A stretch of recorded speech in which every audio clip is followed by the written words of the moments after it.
大家好啊，我是优步。我们都知道啊，知识经验需要从修行中来完成修养，这样啊才能成为智与慧，否则啊将是佛法中所谓的所知障。而所知之所以可以成为障碍，就是因为我们的所知不完整。所以学佛行修要求我们需要做到智慧并重。智啊就是知见，指知识和经验，而慧呢则是将知识经验付诸于行动。于现实生活中啊，认识了解体会发现，可是谁去认识谁去了解呢？又是谁去体会谁去发现呢？当然啊，是学佛者的那个我，也就是我们的自我意识。所以说学佛修行永远啊都是自己的事儿。但是啊，有很多的人啊则认为修行与学佛是别人的事儿，甚至啊他认为是佛菩萨的事，他自己啊却很不在乎，他自己啊情愿只是当个众生。这种人啊对别人通常要求都是非常的严格苛刻的，总是去挑剔别人，总是说哎呀，你是个学佛的人，你怎么还能这个样子呢？你看那个出家人一点修养都没有。但是啊，这种人啊往往却不是以同样的标准来要求他自己，他宁愿停留在原地当一个众生。其实啊，学佛是为了自己，可是人们啊都难免犯这种毛病，所以啊佛教才提醒人们要反照。也就是说，要学佛的人啊在看见别人缺点的时刻啊，反过来照见自己。就像有时候一件事处理的不理想，旁边的人啊就会批评这个当事人，认为那个当事人很笨。可是如果让这个批评别人笨的旁观者去处理同样的事情，也许啊结果说不定啊他自己比别人更笨。其实啊，我们学佛是为了自己，等我们自己具备了修养啊，我们就可以根据这份修养适时的去帮助别人。所以啊，我们先要从自己的身口意去着手，慢慢的调理我们的身口意，从而啊让他们转变成为修养。就像老话说的那样，言教啊不如身教。平常啊，我们不一定要用言语去对别人说一些什么，我们身体的行为啊完全可以影响他人。当然，如果我们能在身体力行之后还能再去加上言语，那么表现会更好。但是啊，我们是否真的能更好，关键点啊还在于我们内心的意念。如果我们在意念上去进行调理，则我们的身口必然随之起变化，从而啊产生作用。当我们的意念调理得越好，我们的身口的表现也会越理想。意念啊是从每一个人的我，也就是所谓的心而来的。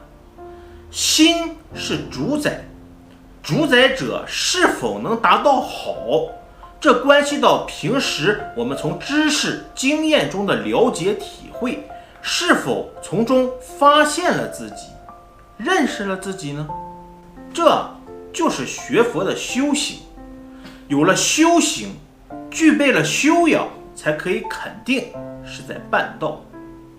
修行的目的啊在于成就觉悟之道，而人之所以造业啊，是因为自己所具备的知识经验不够，总是根据自我意识去我行我素，不去调理自己，不去改变自己，不想使自己越来越好，而总是将自己的我放在别人的身上。所以经常衍生出很多的问题。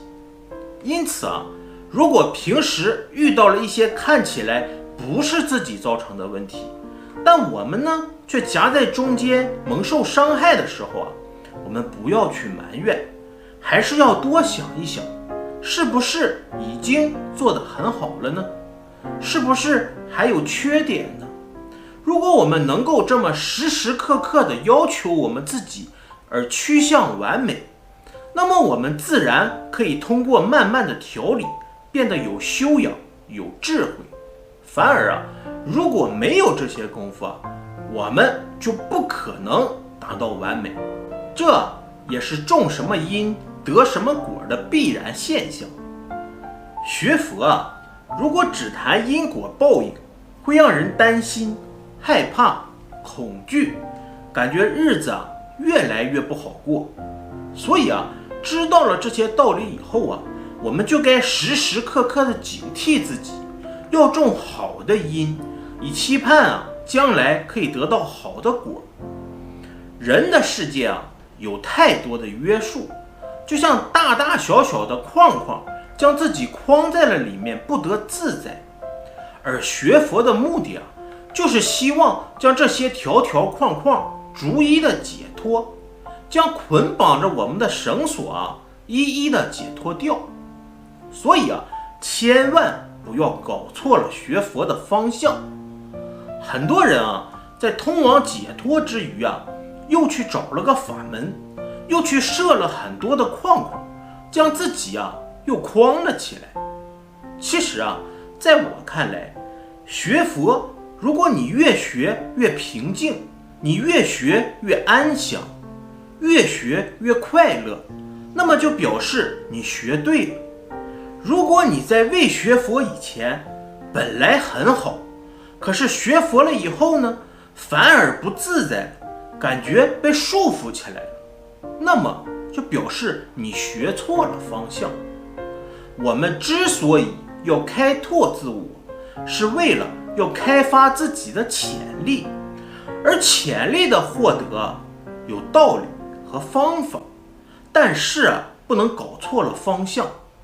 学佛者要特别注意，学佛是修养自己，不是去修理别人。有些人稍微懂得了一些佛法，然后呢就拿佛法去挑剔别人。其实真正有修养的人在看见别人的缺点时一定会反过来看看自己是否也有相同的缺点，而绝不是希望别人当佛，别人当菩萨，自己永远只是当一个众生。所谓心为主宰，也就是我在主宰。因此一切的行为，好的是你自己，不好的还是你自己。所以说造作是一种行为，它可以成业，也可以修行成道。即使是道，它也仍然不离于行为。既然如此同样是行为，我们为什么要造业而不行道呢？现实生活中一切关系人与事者，无论是事业、工作还是各种阶层的环境，处处都可以修养这个我，发现这个我。所以说处处有佛法。一旦我们发现了法在哪里，那么这个我就有了调试的机会。所谓的觉悟，不是灰心丧气，不是意志消沉，也不是心灰意冷，不是像有的人想象的那样，自己以为看透了。别人问他说，你为什么学佛师呢？他回答，哎呀，这个世界我已经看透了，人间不值得。可是他真的看透了吗？世间是看不透的。我们举一个简单的例子来说，有个电影叫做《大佛 Plus》，影片讲述说是一个制作佛像的工厂老板，他们工厂的佛像造的都不错，十分的庄严，令人心生欢喜。可是啊，我们未必能看透了点什么，因为这个制造佛像的人啊，并没有具备佛教正信的观念。这个工厂的老板啊，在制造佛像的后面挖了一个洞，把一个人的尸体放了进去，然后呢又封了起来。表面上如何能看得透呢？能看透的只是佛像表面上的金身，其实啊内里一塌糊涂，我们怎么也洞悉不了。这虽然只是电影的加工，并不是真事儿，不过也有很多荒谬的供奉者啊，会放很多东西在佛像的后面，因为如此才会有灵感。其实啊，佛家讲求清净，放进了这么多东西，会清净吗？所以说要看透啊，实在是很难。还有很多的人啊，拥有一副姣好的面容，可那却是整形过后的脸。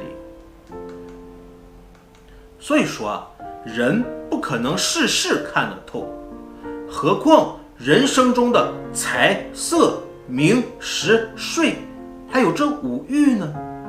其实啊，关于五欲，不是看不看得透的问题，而是能不能做到不贪的问题。在欲的方面啊，我们能做到不贪就已经很不错了。我们在家之人学佛，尤其需要懂得如何把握由贪欲而少欲，然后才是清净。这就是修行。修行啊，绝不可能一下子就看透了。